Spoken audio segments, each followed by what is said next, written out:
Thanks for this great opportunity to continue the conversation. It's one that the Florida Chamber Foundation has led for a long time in this state, and it's one that I'm very invigorated about this year because of the level of engagement and the level of detail that we're talking about, so we can all go home and do something. We, Gulf Power, like FPL that's here with Maureen and Pam, have long been involved in education. As electric utilities, we are rooted in our community. So Gulf Power Company serves Northwest Florida, 8 counties in Northwest Florida, and since the early 1900s, we've been involved in education, but I'm particularly excited about this panel called In the Trenches because what we're doing now is what I refer to often as in the weeds partnerships. And that really, as a community business partner, we didn't understand how critical that was for us until we had the aha moment that we couldn't hire who we needed into our entry-level occupations, whether those occupations required high school diploma and a technical certification or a 2-year degree or a bachelor's or up to a PhD in mathematics for rate design, for instance.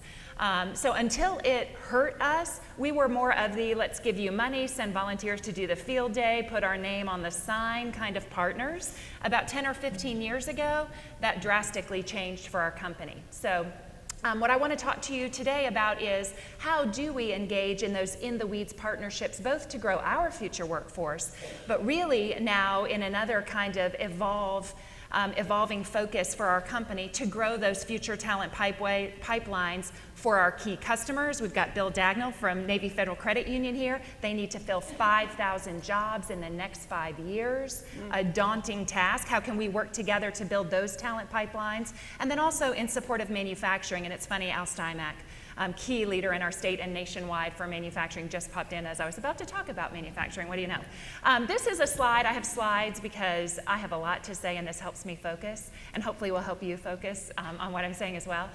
Just to let you know that when we started, it was really about growing Gulf Power's future workforce. Our program has really evolved over the years to focus in on these key buckets is what I call them.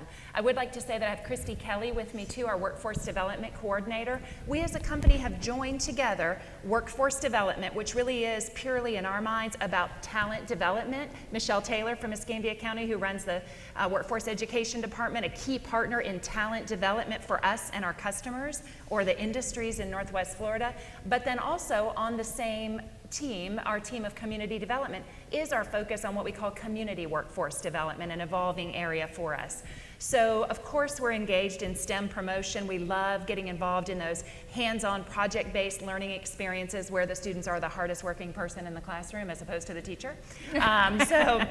You know, Best Robotics, First Robotics. I Love Science is a program we started with the Institute of Human and Machine Cognition about 6 years ago now. We found, based on research in our 8 counties that we serve, that we are losing students, particularly females, between 5th and 6th grade in accelerated science courses. So we found out the reason was a lot of times our 5th grade teachers are not comfortable leading hands-on project-based learning in science. So we match lay people, meaning non-educators, with classrooms, all 5th grade classrooms in Escambia County, Santa Rosa County, and we've now expanded into Okaloosa County, where these outside partners come in and deliver hands-on project-based learning every month that are tied to the Florida or to the next generation standards for science. So just another example of how we're trying to infuse our resources, meaning the business community resources, into the classrooms. Of course, we have to raise awareness about our careers because ours are often hidden careers. Most everybody in Florida, when you ask them, who do you know that works in electric utility, what are you going to name? Linemen. Linemen, because they're your saviors after the hurricane, right? But not many people mention the plant equipment operator or the instrumentation and controls technician that actually makes the power happen that can be delivered across those lines. So we do have to raise awareness. I will talk briefly in a moment about our very focused talent pipeline programs for us, as well as manufacturing. But I do want to mention that we engage in statewide partnerships to bring those resources, curriculum resources or CAPE certifications that result from those curriculum resources into classrooms to bring the best industry standard into our region. So NCCER for a variety of crafts, many of which were mentioned by the Chancellor earlier, electricity and others. We're very focused on providing those curriculum opportunities to our regional technical, high schools, technical centers, and state colleges. Community workforce development, a burgeoning area for us. I do want to mention eCare. It is our company's focus on early learning in Escambia County. We have, it's interesting when you look at county-wide statistics, it's surprising how you don't get the nuances of what the true challenges are of communities within a county. So if you drill down to a zip code level, you'll see that there are much more stark differences between portions of your county than you would, that are hidden really when you look at just county-wide statistics. So really focusing some resources in on what we call Project Ready, which is a 3-pronged program for childhood success when they begin kindergarten. And then I'll talk briefly about partnerships as well. But in terms of talent development for Gulf Power, our really flagship program we opened in 2001 at West Florida High School of Advanced Technology. That's in Escambia County School District, specifically in Pensacola, Florida, which is where our corporate office is and where we hire the majority of our technical folks. That is our largest district that we serve. We opened that. It is a, West Florida High School is a wall-to-wall career academy school. It has the highest results of any of the high schools, public high schools in Escambia County School District. It's been an A school every year since it's opened, which is interesting because it was built on the campus of the Technical Center that had a legacy perception. I love the idea of perception shift. Where, a lot of parents would say, I'm not sending my kid to high school at the tech center. That's for the other kids, right? Well, now it's, I can't decide. Should I send them to IB where they were accepted or the tech school, So it's amazing how far we've come in that conversation. But this is really our flagship program. It is an in the weeds, in the trenches partnership where not only did we open a grade 9 through 12 academy, and not only do we have 52 employees that we've hired through here that either have come to work for us right out of high school after a 2-year degree because they earned college credit, or after a 4-year degree because they earned credit toward bachelor's in electrical engineering as well. But because it forced us as an industry to realize there are so many things at the state level we must do if we want the educational program offerings to really meet the needs of our industry. So I'll talk about it in a minute, but we were able to partner with FPL, TECO, JEA, Lakeland Electric, Chelco, a small regional electric cooperative, other electric companies, OUC, from around the state to form a state industry workforce consortium. It's the Florida Energy Workforce Consortium. Through our work there, and I'll talk more about this in a breakout session later today, but we really have, well, for one thing, we added a 17th career cluster in the state of Florida. We tried to do it nationally for a few years, found out that was not going to happen. We decided to go ahead and do it in Florida. So when Loretta Costin was our chancellor of CTE in the state, we added the 17th career cluster of energy, which meant then that we, folks in our companies, wrote all the curriculum frameworks that are available for now middle school, high school, tech centers, and state colleges in the energy field in the state of Florida. We then partnered to create resources so teachers could, God bless you, deliver curriculum and we could give them free curriculum resources. We're now building that out for the middle school program in energy, which is a year-long course available at a school near you in August. But we really just believe in that kind of all-in approach. Once we had success with that, we realized, wait a minute, we can take what we've learned from our energy industry experience and apply it to other industries. Manufacturing, if you don't know, it is the highest value-added industry sector that we have in the entire state of Florida. That is because of the wages that it returns, the gross state product that it returns, and the multiplier effect that it has on creating secondary industry, high-skill, high-wage occupations in the economies where it is located. So in Northwest Florida, we did kind of step up and donate me half-time for a year to start the first ever regional manufacturers network in Escambia in the 10 counties of Northwest Florida. Coming out of that, the reason our manufacturers wanted to come together was because they could not find the talent that they needed. So out of our education and training committee grew a reality that we needed to grow our own strategy for manufacturing talent development in Northwest Florida. What resulted in that was we were able to secure a $1.5 million grant to open a set of 10 middle school manufacturing academies and 10 high school advanced manufacturing academies with articulated credit to our state colleges and our regional university that all open in August.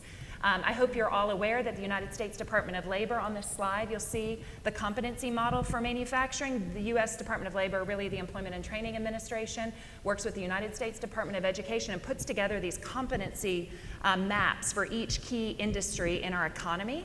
Behind each of the boxes on each of those layers, and as you see it, it's foundational skills that build all the way up to industry-specific, then occupationally specific skills.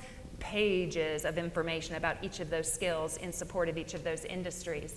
But I'll talk a little bit more about this regional demonstration of how an industry can come together across 10 counties where these industry partners did not know each other before. And GE, that makes the only 3.5 megawatt wind turbines in the United States, had no idea they had something in common. And they're in Pensacola with Rex Lumber, one of the only 2 remaining yellow pine lumber mill facilities in the United States that's located in Graceville, Florida. Had no idea that they needed to come together on issues of talent and education.